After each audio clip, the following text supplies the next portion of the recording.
Hello and welcome to another edition of Delboy's Gaming History. This I hope is going to be a little fun series to demonstrate some of the games that I played back in the day, but also to give a little bit of background information about how things were affecting me during the year of that release.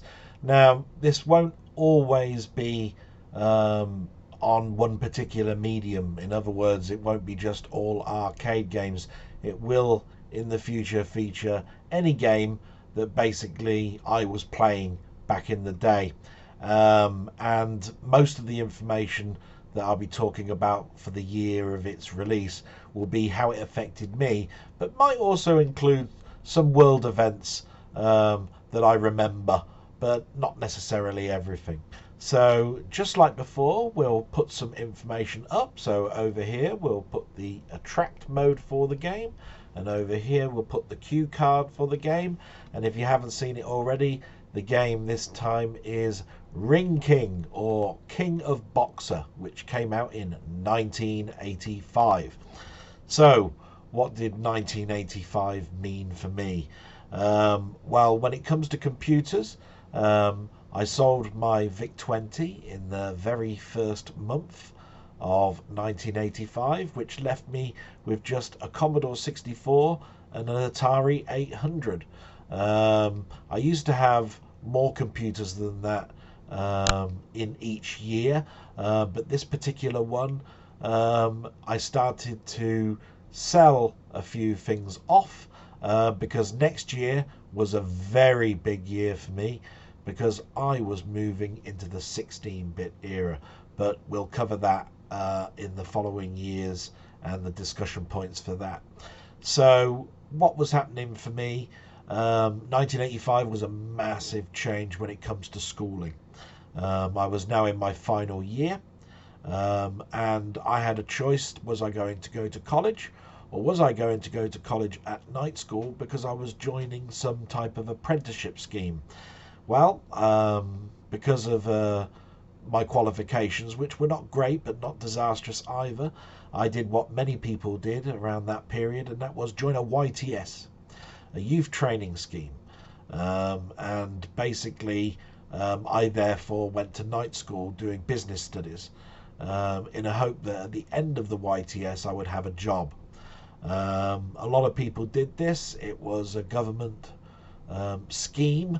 What a lot of people found out at the end of that scheme was that there was very small percentage, 10 or 15%, I believe, across the country, where people did end up with a job.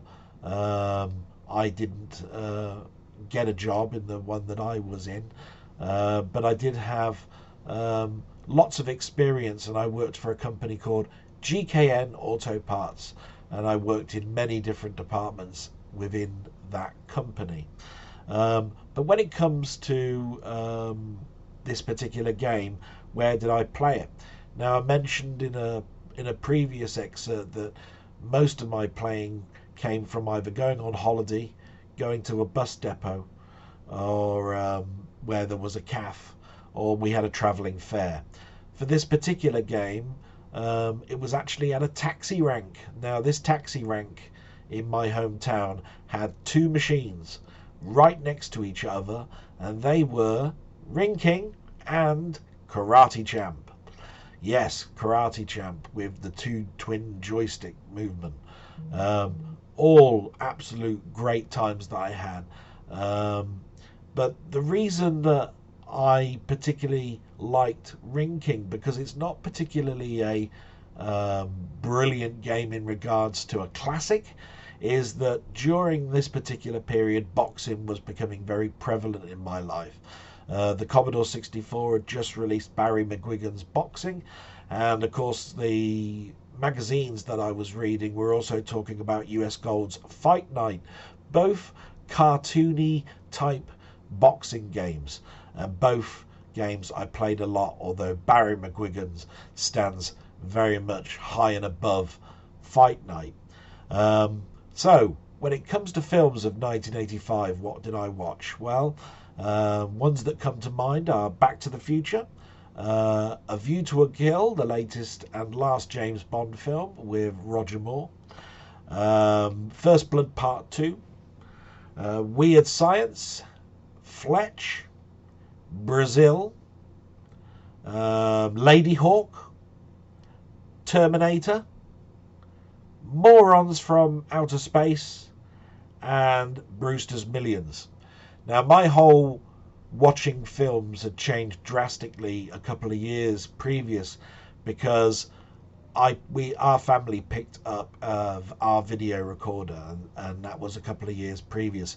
But the reason I bring that up is I now started to collect movies, and I started to get them on VHS. Most of them were through what they call the sell-through market, but they were also ex-rentals from video stores that were now heavily peddling their videos for rental, and that went on for years, with Blockbusters being a major chain later on. Our video recorder was a Hitachi. I've put the picture down there for you on that. But when it comes to music, things hadn't changed too much. I was still heavily into electronic music, so Jean-Michel Jarre and Tangerine Dream were all still in the mix, as were soundtracks to films, which I was buying definitely either bi-weekly or monthly. But other easy listening pop type music I was listening to was like Midge-Ure, Eurythmics, Phil Collins and Dire Straits. They were definitely albums that I bought that year. And things that were prominent to me in the year were as follows. So in January, the Sinclair C5 was launched. Now again, I'll put another picture down there of the Sinclair C5. Basically, the reason that one comes to prominence for me was it was all over the news. It started its production in January, but by October, I believe, of that year, they ceased production of it. I think they sold 17,000 units. And we're in 2022 now, making this video. And you can still get them on the second-hand market. In fact, they're quite cherished, even though it was mocked for its whole production. In February, a new soap was started on the TV, and that was Eastenders. When I think back to that, 1985, there was lots of things going on TV, but the TV was still really big in our living rooms rather than in our bedrooms. And I remember my mother and definitely sitting down to watch Eastenders for the first time in that month. In July, we had Live Aid. Yes, that was a major event across the world, and this was one where I actually went to the event. Very exciting, very hot time. And all I really remember about it, other than everybody was having fun and it was quite hot and so many people in one area, the other thing was how I was going to get home, because this was in London, and of course all the trains and stuff were alien to me because I didn't go to London that often. So all the time that we were getting towards the end of that particular day, I was thinking, how am I going to get home? So that was quite fun. Now the next thing is personal, is the fact that in October, the Peugeot 309 was the car that was being now manufactured in the UK, in Coventry, where my granddad was working. So the reason that's important is just purely from a family perspective. My granddad had worked at a concrete works near his home, but then he started to work at the plant in Coventry for this new Peugeot, which, to be quite honest, was the first foreign car built on UK soil. So that was quite big for our family. And then in December, Comic Relief was launched. So not only did we have Band-Aid, we now had Comic Relief. And that pretty much sums up my 1985. So without further ado, we're going to see a game that I had immense fun with. Like I was saying before, boxing was really starting to come into the arcades. It was encroaching into my home computing games, and I had immense fun from a cartoon perspective of punching an opponent in the face. So here we are, going to watch some bad gameplay from now. So we'll get rid of that stuff from before. And here we go. See you on the other side. Hello, and here we are with King of Boxer, or Ring King as I know it. And this is a boxing game that I used to play back in the day. The thing I liked about it was the cartoon nature of it, and that it wasn't exactly too complex in regards to its control method. I wasn't particularly good at it, but I had immense fun. So I thought that this would be good for me to go back to. I haven't played it in the arcades for a very long time. That taxi rank I mentioned before has long taken this game away. And to be quite honest, there are very few arcade games now in my town. But I have come back to it on MAME a couple of times. So let's put a coin in, and we'll have a little go on this.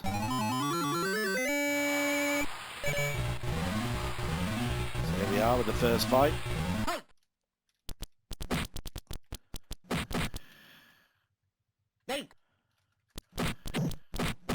And as you can see, it's very cartoony. Hopefully I won't really do anything really bad. That was a special move because I was a certain distance away and the timing was correct. Yay! That's the first one out of the way. Honestly, this gets harder quite quickly. Let's see what we got next. Brown pants. Okay. And oh look, he's got brown pants on.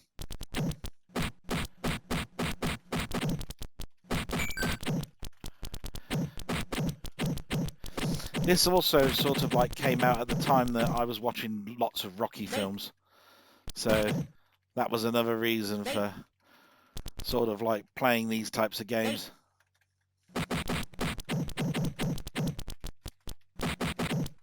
Oh, he's fighting back.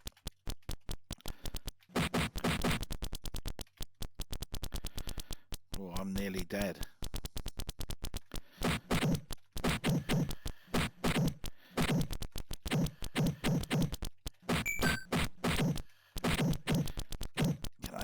In. Oh, God for that. That was close. Yay! One round. Good. I didn't fancy doing that one again.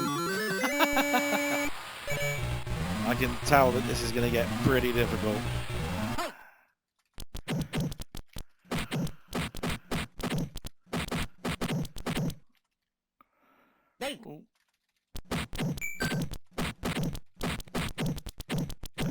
Now later on the computers, Frank Bruno's boxing would be a pretty good boxing game for me to play, but that was based on Nintendo's own Punch-Out, really, which on the NES I think was Mike Tyson's boxing.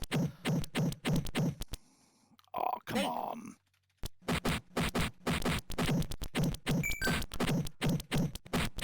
can do another special move if I can do it. Oh. 1, 2, 3, 4. I hit him 37 times. God. He didn't know it'd take some bits to get down.